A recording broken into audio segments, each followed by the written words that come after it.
We are now moving to another segment of our program where we have two individuals who will also be joining us in conversation. Allow me to introduce them. First, we have Stephan Clambaneva, a product design and innovation leader with comprehensive global experience in areas of digital transformation, design and innovation management, and holistic closed-loop systems thinking for end-to-end product development. He's joining us from Paris today, and a thinker and a doer, Stephan has decades of experience working for tech giant IBM, enterprise software leader Dassault Systems. He has led product design and innovation projects for clients around the world, starting his own company and working as a partner at Park, a design leadership consulting firm, while also working as an independent consultant on issues of sustainability. Welcome to you, Stephan. He is joined today in conversation with Frans, Joziasse, one of the two founding partners of Park, an international strategic design management consultancy with offices in Germany, Netherlands, and USA that work with clients like Audi, Lego, Roca, Coty, Miele, Unilever, Johnson Controls, GSK, BMW, and Roche. He founded Park in 1998. Welcome, gentlemen. Hello. Thank you. Can you hear me? Yes. Cool. Awesome. So I'm gonna share my screen. We're gonna kick things off right away. Perfect. And hopefully make sure you guys can see what I'm presenting. And wonderful. And then Frans and I will kick things off. Sounds great. Well, hello everyone. We're super excited to be with you today. I'm as Natalie said, I'm from Paris. I'm coming in from Paris, and Frans is coming in from Germany, Munich, I believe. We're super excited to be here today and celebrating with you the 65th anniversary of the WDO World Design Organization and the World Industrial Design Day. So even better, Frans and I get to talk to you about our favorite subject, design leadership. Specifically, design leaders in the boardroom. Are we bringing pencils and a sketchbook to a design fight? To the gunfight? Sorry. So with that, I think, Natalie, you introduced us. So I feel like you guys already know me. Frans, unless you want to say anything more, we can go straight into what you founded more than almost 25 years ago and what we're doing.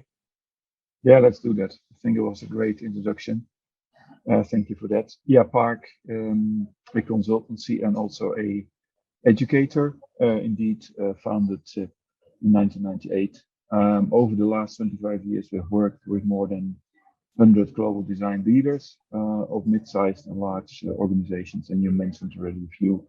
And also, over the last 8 years, we've started our Park Academy, in which we have now trained more than 1,500 designers to their way to become design managers and design leaders. So that's a bit of the background that will bring our perspective to the topic design leaders in the boardroom.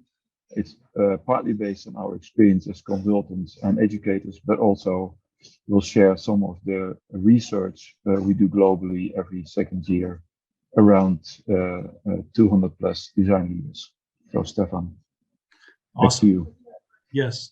Well, when we look at this image, this view can be intimidating enough. Walking into the boardroom as, let's say, a newly appointed design leader. That in of itself is enough for an onset of the cold sweats and heart palpitations, right? So just to set the scene, when we ask people to give us examples of great leaders, time and time again, the most predominant names we hear are those that have had great military prowess or success on the battlefield. This is how great leadership was often measured by. People will talk about Alexander the Great, Genghis Khan, Napoleon, Churchill, FDR, or General Patton. Really, imagine a boardroom with the CDO coming in and seeing other board members channeling the likes of these people, like I just mentioned. These characters in the room. Maybe the CFO is channeling Churchill. Maybe the COO is Genghis Khan, or the CMO is thinking they are Alexander the Great. General Patton is in the room, and the CEO thinks he's Napoleon. I'm in Paris, so it seems apt. Well, the reality is that today, while we've come a long way with equity in the workplace, diversity, and the Me Too movement, have allowed for other types of leadership, military prowess-inspired leadership is still very prevalent. It's a source of inspiration for soldiers on the battlefield and managers in the boardroom. 2,000 years after it was written, Sun Tzu's The Art of War is still one of the most influential books on strategy in the world, translated from Chinese into many languages. And if you look it up on the description on Amazon, it refers to winning every battle, defeating the enemy. So for more than 2,000 years, Sun Tzu's The Art of War has provided leaders with profound insights into the use of skill, tactics, psychology, and discipline to outwit their opponents. So listen to the language that they're using. Said to have inspired Napoleon, used by Mao Zedong and General Douglas MacArthur, and very many other business gurus, politicians, and sports stars. These ancient words kind of provide the touchstone for today's managers and executives fighting their boardroom battles. So it's all about fighting. They talk about ancient wisdom on how to use skill, cunning, tactics, and discipline to outwit your opponent. Listen to the descriptions. I mean, that's the kinds of things that we're dealing with. So, I need to emphasize that by graduating from business school, for example, with an MBA, most business people today have been trained on their business intelligence, the capacity and knowledge to lead, change, performance improvement in all facets of the organization, from operations all the way to the quarter to quarterly results, very short-term gains. So, I also have to reference Simon Sinek in one of his TED Talks. While I don't fully agree with this particular specific on leadership in this video that I'm referring to, I've included a section here that makes some really good points. He says, leadership is a choice. It's not a rank. I know many people, he says, that are at the senior-most levels of organizations who are absolutely not leaders. They are authorities, and we have to do what they say because they have authority over us. But if we were given the choice, we would not follow. And conversely, I know many people, he says, that are at the bottom of organizations who have no authority whatsoever, but are absolutely leaders. And this is because they have chosen to look after the person to their left or to their right. That is what a leader is. So that's the kind of things that I think we should be thinking about. The world is changing. New and complex challenges need new forms of leadership, right? 2.3 billion individuals lack the basic access to sanitation. Malnourishment has increased and is continuing to increase. Rising temperatures and climate change is impacting worker productivity, and that's going to cause the global economy more than $2 trillion. So the other thing is we have to go from human-centered design towards humanity-centered design. Every design discipline and design professional will need to evolve, from designing single-use products to designing circular systems. We talked about that earlier in some of the presentations, from designing drug delivery solutions to designing preventative healthcare, from designing places to live to designing sustainable communities, from designing faster food to designing nutrition for all. In fact, designer Bruce Mao, during a private screening of his documentary, was asked about this, what should we be doing? And he channeled Buckminster Fuller. He's talked about systems thinking and systems design. He said, if the system is broken, don't try to fix it, but build a better one. So that's what we're trying to talk about, and what we at Park refer to as design for humanity. The idea is to facilitate design for humanity And to develop these 4 horizons, this is the model that we've put forward for our customers that enables design leaders to become regenerative design leaders. So most of the organizations that we talk to today are still that first horizon where they're still trying to optimize their processes. The idea is that we want to help them think long-term, how they can go from step 1 to maybe go to the next level, to integrate, hopefully in the near future by Envision. And then their long-term vision should be about developing that regenerative options that they should be focusing in on long-term. So with that, I'm going to pass it back over to Frans to kind of take us through some of the additional research that we've been developing at Park through together with our clients. Frans? Yeah, Stephan, thanks. Several research surveys over the last 10 years have been focusing on design leadership, also in the boardroom. Stephan just said that based on the, let's say, more traditional background of many business leaders, of course, business intelligence is a need in the boardroom. We're not agreeing with that, but what we hope, if when design and design leaders get into the boardroom, and this is confirmed by our research, 2 other ways of intelligence will be added to this boardroom level, which we call emotional intelligence and creative intelligence. And of course, you could say, the designer foundation is, of course, about creative intelligence. It is about the capacity of flexibility, of innovation, of imagination and experimentation. And emotional intelligence is a lot around awareness, around empathy towards the consumer and towards peers in the organization, but also empathy towards what's happening in the outside world and the challenges that Stephan just showed. We call this the design leader triangle. So we think that a design leader, when he or she is successful, balances these ways of intelligence in the right way, and add these to, let's say, the more traditional business leaders. And the next slide shows our concept of high impact design leaders. So it's not enough to just talk about these 3 ways of intelligence. It's also about the connection. And so we found out in our research that those design leaders that can connect creative intelligence with business intelligence, but also with emotional intelligence, are the high impact design leaders, as we call them.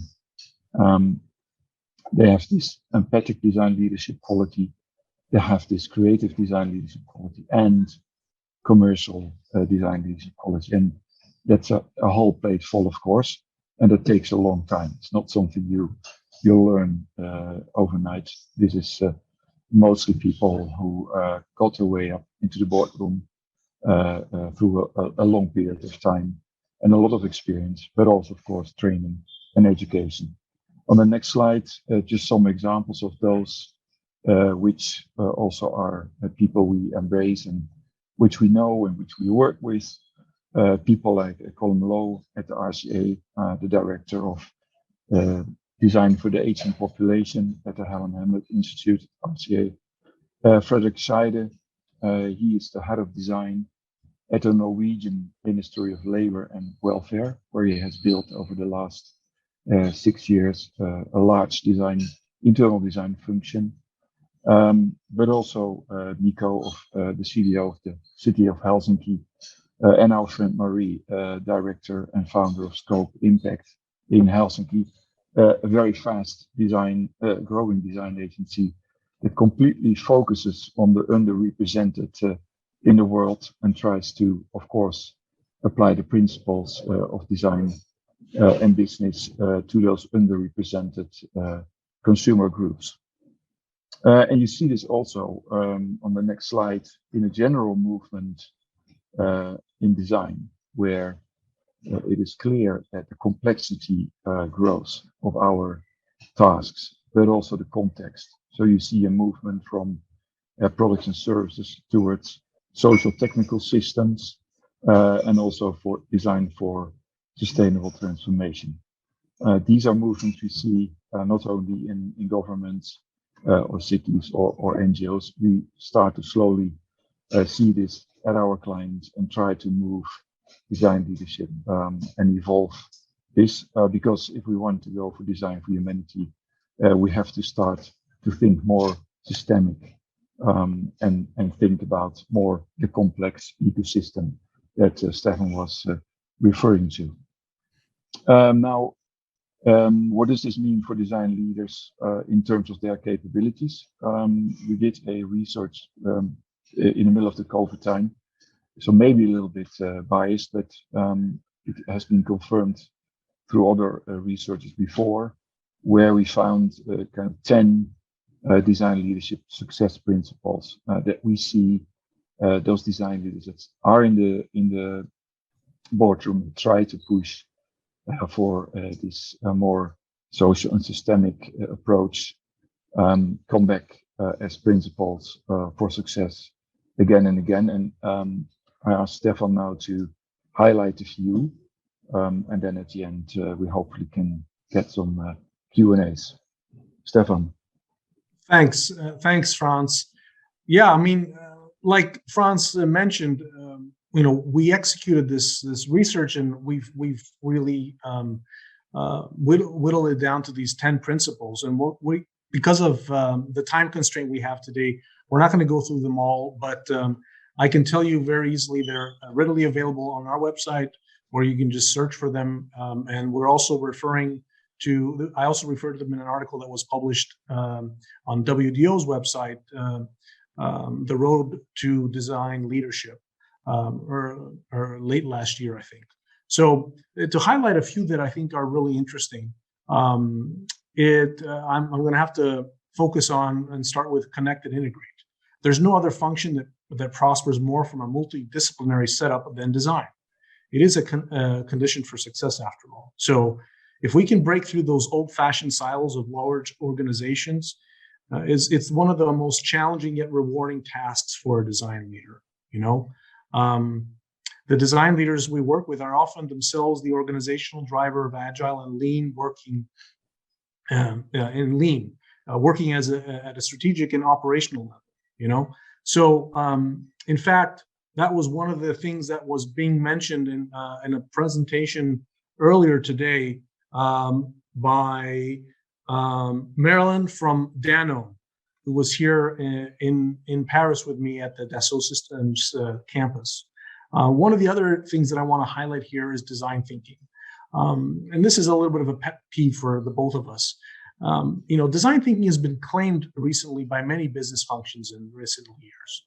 But of course, the practice stems from design and not from IT or HR or marketing, right? Many companies have been practicing design thinking to foster collaboration, user centricity, lean, agile ways of working. But in our experience, these principles only stick and are positively impacting the wider culture when they are led by design and led by design leaders who have the natural affinity and the passion for the subject. Otherwise, it's just garbage in, garbage out, right? The other thing I wanted to highlight is starting and ending with the user. The best design leaders are advocates for the user from start to finish. They inspire top management with the real future user needs and turn early innovation opportunities into prototypes. So another example, one other thing I want to highlight is democratize understanding. And we find this to be extremely important in the boardroom. With so many connotations and meanings, it's crucial to ensure that all potential collaborators understand design, what design really is, and its impact on the business. Design leaders we've worked with have recently created platforms and events to train and educate large numbers of their peers about design and design leadership. It's important so that we can really understand the extent and the impact that design can really have in an organization. And finally, I'm gonna reference back to what Frans mentioned before, about EQ, intellectualizing design through definitions, strategies, frameworks, and other tangibles are valuable activities, but are not enough in the complex and competitive environment for business. So emotional intelligence is extremely important, and who better to drive that than a designer? So highlighting those, we're going to kind of circle back and end our presentation by just showing again, the boardroom. Because the reality is that in dealing with other board members who have studied traditional leadership styles, and where the end goal for them is to eviscerate their opponent and win at all costs, we have to show them it's not about coming out on top at the expense of someone else, but in fact by bringing design for humanity with creative intelligence to the boardroom. And then that way we are enabling our design leaders with the tools to disarm, charm, and convince the others that a win-win-win is possible. Now we have to say that, and remind our leaders that we can't allow them to operate on their terms. We have to make them meet them on ours. They can't communicate in the same way. That way, we will own the conversation. In fact, I have to refer to a friend of mine, senior design director at Smith & Nephew. He mentioned that he always brings in a sketch or a prototype. If a picture can say 1,000 words, what can a physical prototype do? It completely changes the game. So with that, we thank you for your time, and we'd love to invite you to ask questions. Perfect. Thank you very much, both of you. We are monitoring the Q&A, and I'm sure there are some questions coming in slowly. And while we wait for those to warm up, I'll ask you a couple of questions, if you don't mind. The first one, I think, jumping right off what you were just saying, Stephan, about what you kind of bookended your presentation with, this boardroom, this physical space that has a tendency to be intimidating. I'm wondering what your experience in the last 2.5 years has been, where this physical space has disappeared in many ways. And you're talking about bringing a prototype about what if your meetings are on Zoom or are virtual or are on the phone. How does a designer change their leadership tactics when that physical in-person connection isn't happening anymore? Hey, that's great. Frans, I'm going to invite you, since I was talking the last couple of minutes, maybe I'll invite you to kind of say a few things, and then I'll bookend that conversation with a couple of comments as well. Yeah. So yeah, it's a great question. So I think that let's say the digital environment, the online meetings, etc., has been a challenge. First of all, that I think it has shown that maybe productivity in meetings, in workshops, and also in the boardroom probably has increased dramatically. At least that's what we have seen. Whether the quality of the discussions and the personal relationships have suffered, we think. And also we see it now, we are going back to a hybrid form where we are all now keen to balance between less travel, more life quality, I would say, better for the environment, but still now going back to physical meetings. We feel that the quality of the work, the quality of the interpersonal relationships is growing again. But it is possible. I think we have created great collaboration tools where we can also show prototypes, digital prototypes, physical prototypes through videos, through virtual reality, etc. So it's not unlimited, but I would still emphasize that it is the combination of great technology and also soft technology, human touch. It's high tech and human touch, I would say. That combination is absolutely needed and necessary to go forward. Yeah, Frans, I think you framed it beautifully. I mean, the only thing I would add is I happen to be sitting in a boardroom, truth be told, at Dassault Systems, in Paris. And these guys are all about technology. They are one of the founding few companies that developed 3D CAD, right? And so leveraging these kinds of tools to communicate in a virtual sense has come a long way. And so I think if we didn't have access to these types of technologies, where companies like Dassault Systems are at the bleeding edge, I think we would have been in a lot of trouble. But thankfully, because of that digital hybrid sort of model that we were able to kind of move to very quickly, for many organizations, it was virtually, seamless. And obviously, the lack of connection and physical interaction with people was very troubling, I think, for many people. But I think the proper use, like you said, to summarize, of technology is coupled with the right way of again maintaining that human to human connection as much as possible is the best way forward.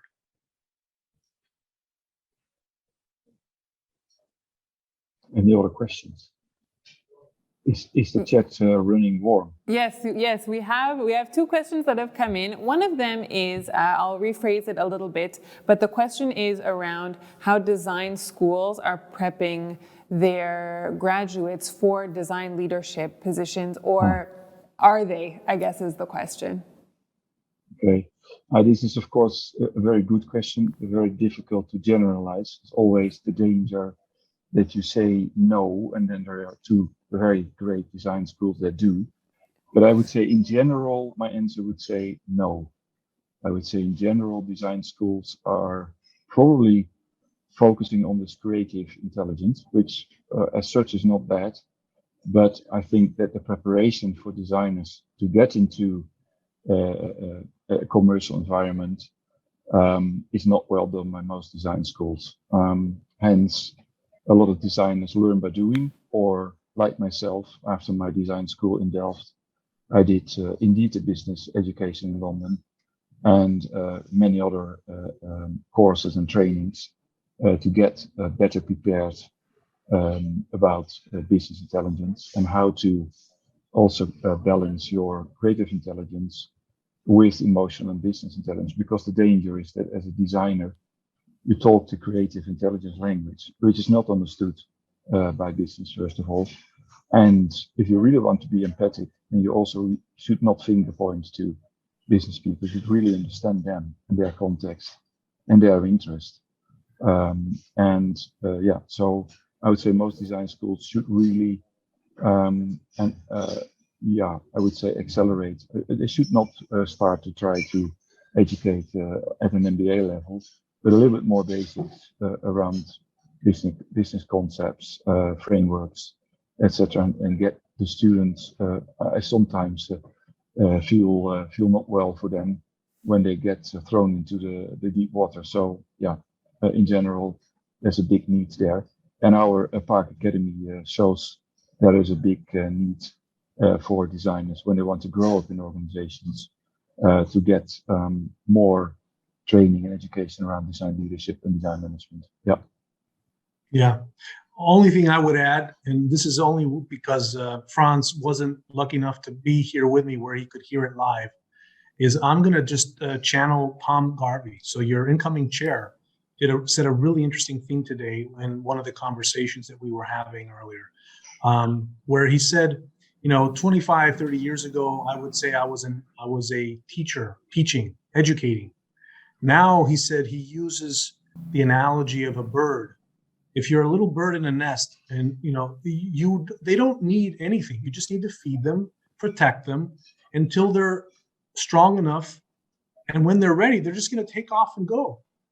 So that's what you should be doing, fostering, giving them what they need to prepare themselves for where they want to go, where their journey is going to go. So I thought that was really powerful. And, all I would end with is I think that they should be listening to their partners. So a lot of the schools that I'm working with in the United States have advisory boards. So they're in the industry. So listen to their advisory boards because they're telling them what they need. they're looking. They can list those skill sets, and some of those are the ones that Frans listed in his article. So I think it's really powerful that we let them sort of do that. But I'll end with, create partnerships. University of Cincinnati, I'll have to give a shout out to them because they're partnering with us to fill in the blanks and filling the gaps that in their own current leadership programs that they don't have by partnering with people like us. Great. Was one last Yes. question?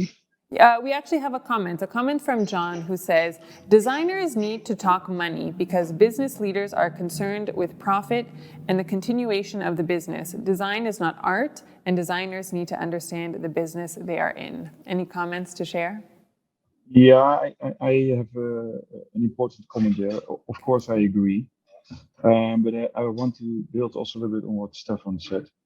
The boardroom is small, right? There's not an endless place for hundreds of people in the boardroom. So we should also not make the mistake that we want to move all designers into design leaders. Peter Gore, the famous professor from London Business School, said, don't leave design management to designers. Then you lose a very good designer and you get a bad manager in place.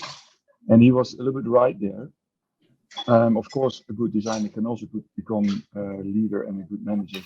But if you're a good designer, you not necessarily have to become a good leader and manager. And we worked long years with Chris Bangle, and Chris Bangle said he's protecting his designers and even the design process and design creation from any external influence like business, like engineering, manufacturing. Yes, he had his people that go into the business and talk to them and then go back to the design group. So we should also be careful that design leadership, design management, and design doing are different things, and you need them all.